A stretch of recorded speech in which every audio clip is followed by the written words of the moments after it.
I'd like to tell you about the strangest secret in the world. Some years ago, the late Nobel Prize-winning Dr. Albert Schweitzer was being interviewed in London, and a reporter asked him, "Doctor, what's wrong with men today?" And the great doctor was silent a moment, and then he said, "Men simply don't think." It's about this that I want to talk with you. We live today in a golden age. This is an era that man has looked forward to, dreamed of, and worked toward for thousands of years. But since it's here, we pretty well take it for granted. We in America are particularly fortunate to live in the richest land that ever existed on the face of the earth, a land of abundant opportunity for everyone. But do you know what happens? Well, let's take 100 men who start even at the age of 25. Do you have any idea what will happen to those men by the time they're 65? These 100 men who all start even at the age of 25 believe they're going to be successful. If you asked any one of these men if he wanted to be a success, he'd tell you he did. And you'd notice that he was eager toward life, that there was a certain sparkle to his eye, an erectness to his carriage, and life seemed like a pretty interesting adventure to him. But by the time they're 65, 1 will be rich. 4 will be financially independent. 5 will still be working. 54 will be broke. Now think a moment. Out of the 100, only 5 make the grade. Now why do so many fail? What has happened to the sparkle that was there when they were 25? What's become of the dreams, the hopes, the plans? And why is there such a large disparity between what these men intended to do and what they actually accomplished? When we say about 5% achieve success, we have to define success. And here's the best definition I've ever been able to find. Success is the progressive realization of a worthy ideal. If a man is working toward a predetermined goal and knows where he's going, that man is a success. If he's not doing that, he's a failure. Success is the progressive realization of a worthy ideal. Rollo May, the distinguished psychiatrist, wrote a wonderful book called Man's Search for Himself. And in this book he says, the opposite of courage in our society is not cowardice. It is conformity. And there you have the trouble today. It's conformity, people acting like everyone else without knowing why, without knowing where they're going. Now think of it. In America right now, there are over 18 million people 65 years of age and older. And most of them are broke. They're dependent on someone else for life's necessities. Now, we learn to read by the time we're 7. We learn to make a living by the time we're 25. Usually by that time, we're not only making a living, we're supporting a family. And yet by the time we're 65, we haven't learned how to become financially independent in the richest land that has ever been known. Why? We conform. And the trouble is that we're acting like the wrong percentage group, the 95 who don't succeed. Now, why do these people conform? Well, they really don't know. These people believe that their lives are shaped by circumstances, by things that happen to them, by exterior forces. They're outer-directed people. A survey was made one time that covered a lot of men, working men, and these men were asked, "Why do you work? Why do you get up in the morning?" 19 out of 20 had no idea. If you ask them, they'll say, well, everyone goes to work in the morning, and that's the reason they do it, because everyone else is doing it. Now let's get back to our definition of success. Who succeeds? The only person who succeeds is the person who is progressively realizing a worthy ideal. He's the person who says, I'm going to become this, and then begins to work toward that goal. I'll tell you who the successful people are. A success is the school teacher who's teaching school because that's what he or she wants to do. The success is the woman who's a wife and mother because she wanted to become a wife and mother and is doing a good job of it. The success is the man who runs the corner gas station because that was his dream. That's what he wanted to do. The success is the successful salesman who wants to become a top-notch salesman and grow and build with his organization. A success is anyone who is doing deliberately a predetermined job because that's what he decided to do deliberately. But only 1 out of 20 does that. That's why today there isn't really any competition unless we make it for ourselves. Instead of competing, all we have to do is create. You know, for 20 years, I looked for the key which would determine what would happen to a human being. Was there a key I wanted to know which would make the future a promise that we could foretell to a large extent? Was there a key that would guarantee a person's becoming successful if he only knew about it and knew how to use it? Well, there is such a key, and I've found it. Have you ever wondered why so many men work so hard and honestly without ever achieving anything in particular, and others don't seem to work hard and yet seem to get everything? They seem to have the magic touch. You've heard them say that about someone. Everything he touches turns to gold. And have you ever noticed that a man who becomes successful tends to continue to become successful? And on the other hand, have you noticed how a man who's a failure tends to continue to fail? Well, it's because of goals. Some of us have goals, some don't. People with goals succeed because they know where they're going. It's that simple. Think of a ship leaving a harbor, and think of it with the complete voyage mapped out and planned. The captain and crew know exactly where it's going and how long it'll take. It has a definite goal. Now, 9,999 times out of 10,000, it will get to where it started out to get. Now let's take another ship, just like the first, only let's not put a crew on it or a captain at the helm. Let's give it no aiming point, no goal, no destination. We just start the engines and let it go. I think you'll agree with me that if it gets out of the harbor at all, it will either sink or wind up on some deserted beach, a derelict. It can't go anyplace because it has no destination and no guidance, and it's the same with a human being. Take the salesman, for example. There's no other person in the world today with the future of a good salesman. Selling is the world's highest paid profession, if we're good at it and if we know where we're going. Every company needs top-notch salesmen, and they reward those men. The sky's the limit for them. But how many can you find? Someone once said the human race is fixed, not to prevent the strong from winning, but to prevent the weak from losing. The American economy today can be likened to a convoy in time of war. The entire economy is slowed down to protect its weakest link, just as the convoy had to go at the speed that would permit its slowest vessel to remain in formation. That's why it's so easy to make a living today. It takes no particular brains or talent to make a living and support a family today. So we have a plateau of so-called security, if that's what a person's looking for. But we do have to decide how high above this plateau we want to aim. Now let's get back to the strangest secret in the world, the story that I wanted to tell you today. Why do men with goals succeed in life and men without them fail? Well, let me tell you something which, if you really understand it, will alter your life immediately. If you understand completely what I'm going to tell you from this moment on, your life will never be the same again. You will suddenly find that good luck just seems to be attracted to you. The things you want just seem to fall in line, and from now on you won't have the problems, the worries, the gnawing lump of anxiety that perhaps you've experienced before. Doubt, fear, well, they'll be things of the past. Here's the key to success and the key to failure. We become what we think about. Now let me say that again. We become what we think about. Throughout all history, the great wise men and teachers, philosophers and prophets have disagreed with one another on many different things. It's only on this one point that they are in complete and unanimous agreement. Listen to what Marcus Aurelius, the great Roman emperor, said. A man's life is what his thoughts make of it. Disraeli said this, everything comes if a man will only wait. I've brought myself by long meditation to the conviction that a human being with a settled purpose must accomplish it, and that nothing can resist a will that will stake even existence for its fulfillment. Ralph Waldo Emerson said this, a man is what he thinks about all day long. William James said, the greatest discovery of my generation is that human beings can alter their lives by altering their attitudes of mind. And he also said, we need only in cold blood act as if the thing in question were real, and it will become infallibly real by growing into such a connection with our life that it will become real. It will become so knit with habit and emotion that our interest in it will be those which characterize belief. And he also said, if you only care enough for a result, you will almost certainly attain it. If you wish to be rich, you will be rich. If you wish to be learned, you will be learned. If you wish to be good, you will be good. Only you must then really wish these things and wish them exclusively, and not wish at the same time 100 other incompatible things just as strongly.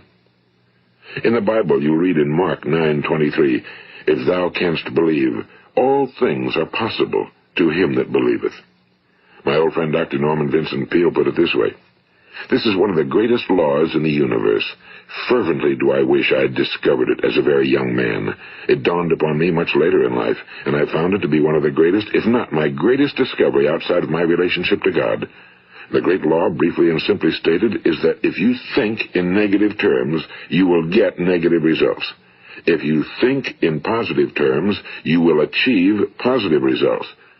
That is the simple fact, he went on to say, which is at the basis of an astonishing law of prosperity and success. In 3 words, believe and succeed. William Shakespeare put it this way: our doubts are traitors and make us lose the good we oft might win by fearing to attempt. George Bernard Shaw said, people are always blaming their circumstances for what they are. I don't believe in circumstances. The people who get on in this world are the people who get up and look for the circumstances they want, and if they can't find them, make them. Well, it's pretty apparent, isn't it? And every person who discovered this for a while believed that he was the first one to work it out. We become what we think about.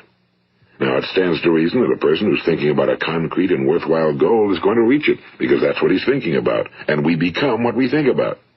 Conversely, the man who has no goal, who doesn't know where he's going, and whose thoughts must therefore be thoughts of confusion and anxiety and fear and worry, becomes what he thinks about. His life becomes one of frustration and fear and anxiety and worry. And if he thinks about nothing, he becomes nothing. Now, how does it work? Why do we become what we think about? Well, I'll tell you how it works as far as we know. Now, to do this, I want to tell you about a situation that parallels the human mind. Suppose a farmer has some land, and it's good fertile land. Now, the land gives the farmer a choice. He may plant in that land whatever he chooses. The land doesn't care. It's up to the farmer to make the decision. Now, remember, we're comparing the human mind with the land because the mind, like the land, doesn't care what you plant in it. It will return what you plant, but it doesn't care what you plant. Now, let's say that the farmer has 2 seeds in his hand. One is a seed of corn. The other is nightshade, a deadly poison. He digs 2 little holes in the earth, and he plants both seeds, one corn, the other nightshade. He covers up the holes, waters, and takes care of the land, and what will happen? Invariably, the land will return what's planted. As it's written in the Bible, as ye sow, so shall ye reap. Now remember, the land doesn't care. It'll return poison in just as wonderful abundance as it will corn. So up come the 2 plants, one corn, one poison. Now, the human mind is far more fertile, far more incredible and mysterious than the land, but it works the same way. It doesn't care what we plant. Success, failure. A concrete, worthwhile goal, or confusion. Misunderstanding, fear, anxiety, and so on. But what we plant, it must return to us.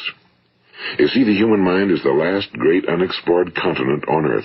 It contains riches beyond our wildest dreams. It will return anything we want to plant.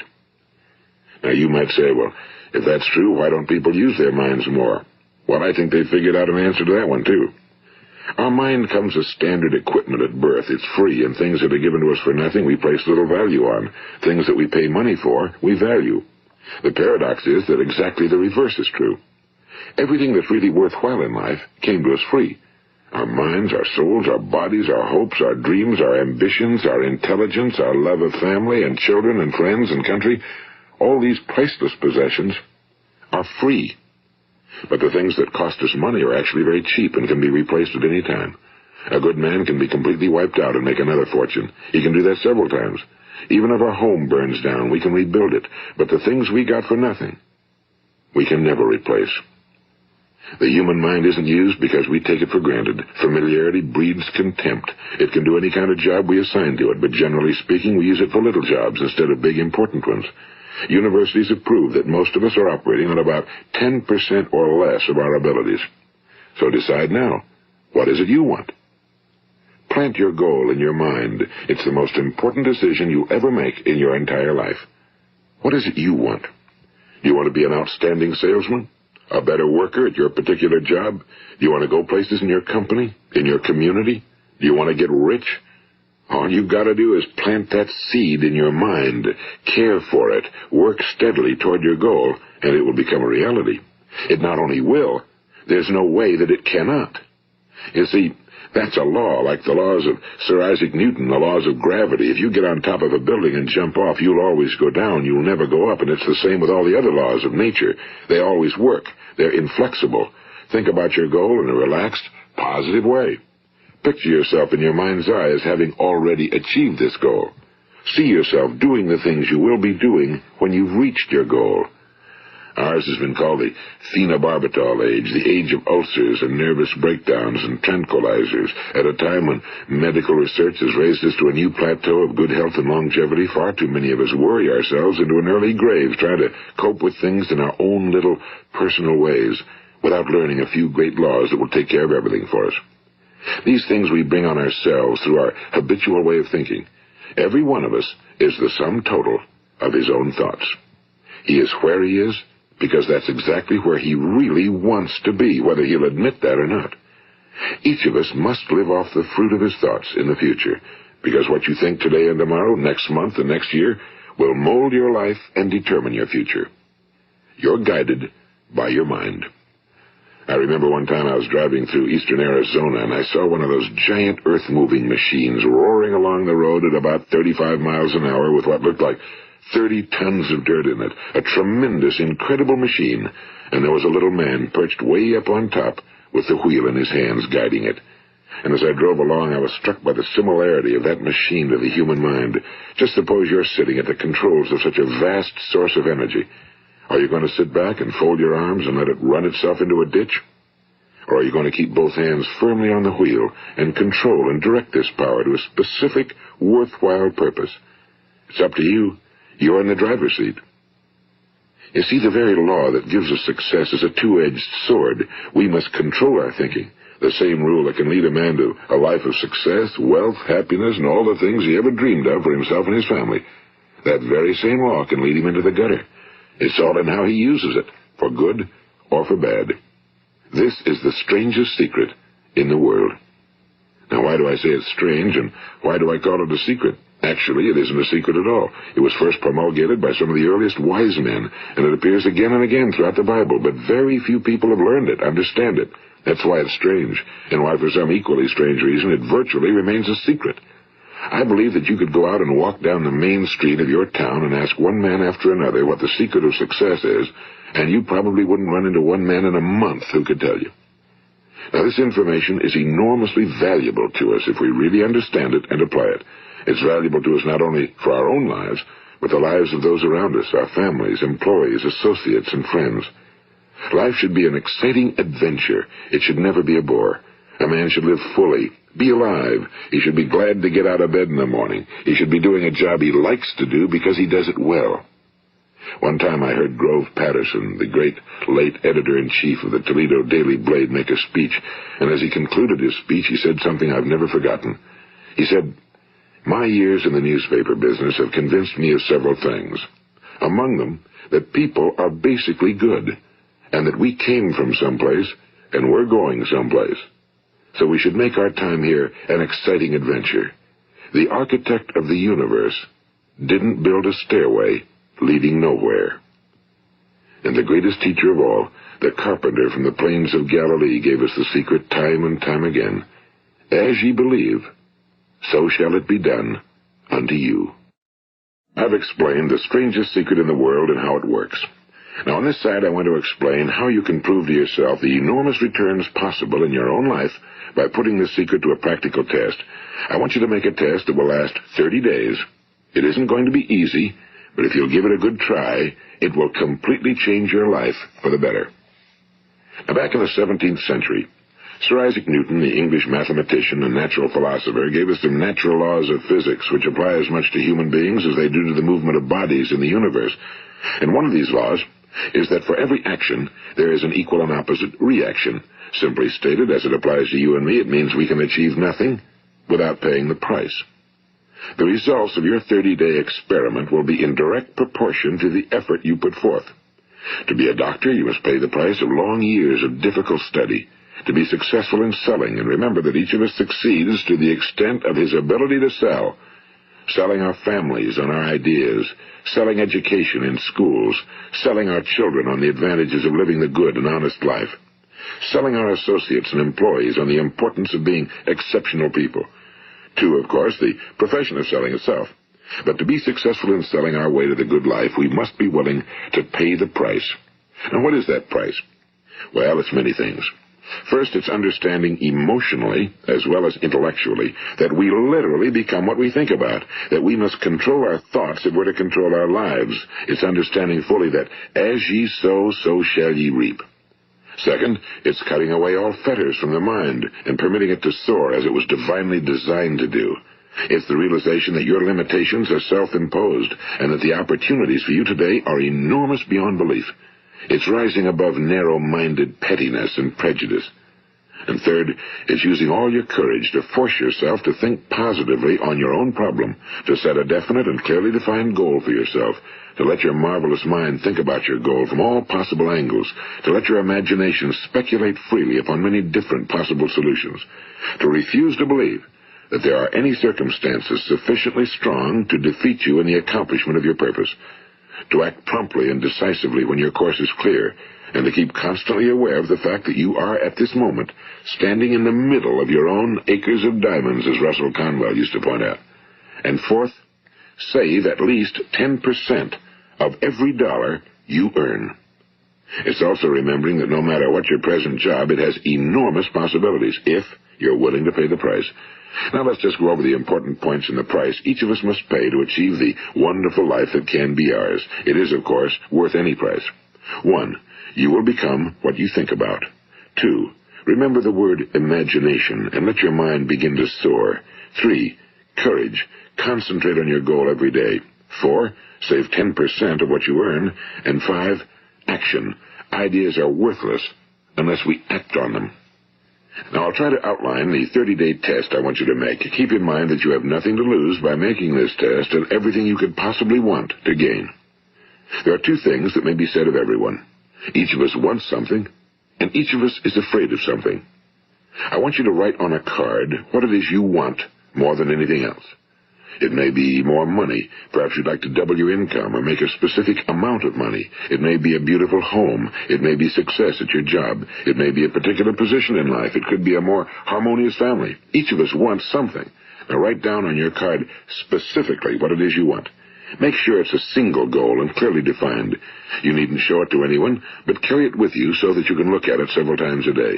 Think about it in a cheerful, relaxed, positive way each morning when you get up, and immediately you have something to work for, something to get out of bed for, something to live for. Look at it every chance you get during the day and just before going to bed at night. And as you look at it, remember that you must become what you think about, and since you're thinking about your goal, you realize that soon it will be yours. In fact, it's yours really the moment you write it down and begin to think about it. Look at the abundance all around you as you go about your daily business. You have as much right to this abundance as any other living creature. It's yours for the asking. Now we come to the difficult part. Difficult because it means the formation of what is probably a brand new habit, and new habits are not easily formed. Once formed, however, it will follow you for the rest of your life. Stop thinking about what it is you fear. Each time a fearful or negative thought comes into your consciousness, replace it with a mental picture of your positive and worthwhile goal. And there'll come times when you'll feel like giving up. It's easier for a human being to think negatively than positively. That's why only 5% are successful. You must begin now to place yourself in that group. For 30 days, you must take control of your mind. It will think about only what you permit it to think about. Each day for this 30-day test, do more than you have to do. In addition to maintaining a cheerful, positive outlook, give of yourself more than you've ever done before. Do this knowing that your returns in life must be in direct proportion to what you give. The moment you decide on a goal to work toward, you're immediately a successful person. You are then in that rare and successful category of people who know where they're going. Out of every 100 people, you belong to the top 5. Don't concern yourself too much with how you're going to achieve your goal. Leave that completely to a power greater than yourself. All you have to do is know where you're going. The answers will come to you of their own accord and at the right time. Remember these words from the Sermon on the Mount, and remember them well. Keep them constantly before you this month of your test. Ask, and it shall be given you. Seek, and ye shall find. Knock, and it shall be opened unto you. For every one that asketh receiveth, and he that seeketh findeth, and to him that knocketh it shall be opened. It's as marvelous and as simple as that. In fact, it's so simple that in our seemingly complicated world, it's difficult for an adult to understand that all he needs is a purpose and faith. For 30 days, do your very best. If you're a salesman, go at it as you've never done before, not in a hectic fashion, but with the calm, cheerful assurance that time well spent will give you the abundance in return you deserve and want. If you're a homemaker, devote your 30-day test to completely giving of yourself without thinking about receiving anything in return, and you'll be amazed at the difference it makes in your life. No matter what your job, do it as you've never done it before for 30 days. And if you've kept your goal before you every day, you'll wonder and marvel at this new life you've found. Dorothea Brand, the outstanding editor and writer, discovered it for herself and tells about it in her fine book, Wake Up and Live. Her entire philosophy is reduced to the words, act as though it were impossible to fail. She made her own test with sincerity and faith, and her entire life was changed to one of overwhelming success. Now, you make your test for 30 full days. Don't start your test until you've made up your mind to stick with it. You see, by being persistent, you're demonstrating faith. Persistence is simply another word for faith. If you didn't have faith, you'd never persist. If you should fail during your first 30 days, by that I mean suddenly find yourself overwhelmed by negative thoughts, you've got to start over again from that point and go 30 more days. Gradually, your new habit will form until you find yourself one of that wonderful minority to whom virtually nothing is impossible. And don't forget the card. It's vitally important as you begin this new way of living. On one side of the card, write your goal, whatever it may be. On the other side, write the words we've quoted from the Sermon on the Mount. Ask, and it shall be given you. Seek, and ye shall find.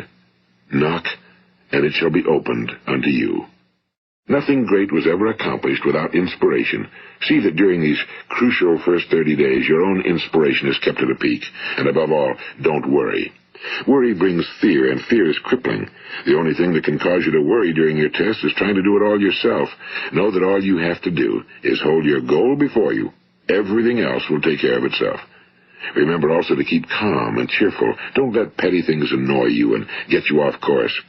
Now, since making this test is difficult, some will say, why should I bother? Well, look at the alternative. No one wants to be a failure. No one really wants to be a mediocre individual. No one wants a life constantly filled with worry and fear and frustration. Therefore, remember that you must reap that which you sow. If you sow negative thoughts, your life will be filled with negative things. If you sow positive thoughts, your life will be cheerful, successful, and positive. Now, gradually, you will have a tendency to forget what you've heard on this recording. Play it often. Keep reminding yourself of what you must do to form this new habit. Gather your whole family around at regular intervals and listen to what's been said here. You know, most men will tell you that they want to make money without understanding the law. The only people who make money work in a mint. The rest of us must earn money. This is what causes those who keep looking for something for nothing or a free ride to fail in life. The only way to earn money is by providing people with services or products which are needed and useful. We exchange our time and our product or service for the other man's money. Therefore, the law is that our financial return will be in direct proportion to our service. Now, success is not the result of making money. Making money is the result of success, and success is in direct proportion to our service. Most people have this law backwards. They believe that you're successful if you earn a lot of money. The truth is that you can only earn money after you're successful. It's like the story of the man who sat in front of the stove and said to it, give me heat, and then I'll add the wood. How many men and women do you know, or do you suppose there are today, who take the same attitude toward life? There are millions. We've got to put the fuel in before we can expect heat. Likewise, we've got to be of service first before we can expect money. Don't concern yourself with the money. Be of service, build, work, dream, create. Do this, and you'll find there's no limit to the prosperity and abundance that will come to you. Prosperity, you know, is founded upon a law of mutual exchange. Any person who contributes to prosperity must prosper in turn himself. Sometimes the return will not come from those you serve, but it must come to you from someplace, because that's the law. For every action, there is an equal and opposite reaction. As you go daily through your 30-day test period, remember that your success will always be measured by the quality and quantity of service you render, and money is a yardstick for measuring this service. No man can get rich himself unless he enriches others. Now, there are no exceptions to a law. You can drive down any street in America and from your car estimate the service that's being rendered by the people living on that street. Had you ever thought of this yardstick before? It's interesting. Some, like ministers and priests and other devoted people, measure their returns in the realm of the spiritual, but again, their returns are equal to their service. Once this law is fully understood, any thinking person can tell his own fortune. If he wants more, he must be of more service to those from whom he receives his return. If he wants less, he has only to reduce his service. This is the price you must pay for what you want.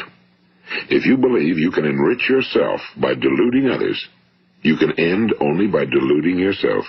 It may take some time, but just as surely as you breathe, you'll get back what you put out. Don't ever make the mistake of thinking you can avert this. It's impossible.